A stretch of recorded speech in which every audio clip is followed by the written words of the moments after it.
ఆంజనేయ స్వామి భక్తి, శక్తి, ధైర్యానికి ప్రతీక.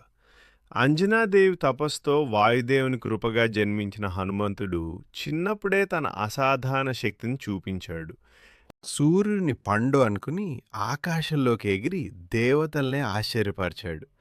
కానీ ఒక శాపంతో తన శక్తిని తాను మర్చిపోయాడు. కాలం గడిచింది.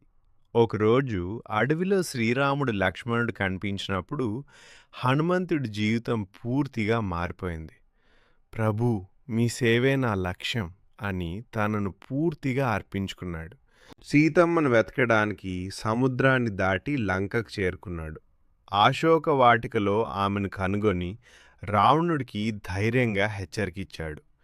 తన తోకకు నిప్పు పెట్టినప్పుడు అదే నిప్పుతో లంకను దహనం చేశాడు. యుద్ధంలో లక్ష్మణుడు మూర్ఛపోయినప్పుడు సంజీవన్ కోసం హిమాలయాలకు వెళ్ళి ఏది గుర్తుపట్టలేక పర్వతాన్ని మొత్తం తీసుకొచ్చాడు.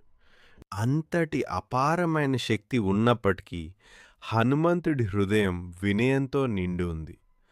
ఒక్కసారి తన గుండెను చింపి అందులో శ్రీరాముడు, సీతమ్మ ఉన్నారని చూపించాడు. నా శక్తి కాదు ప్రభు, మీ మీద నా భక్తే నా నిజమైన బలం.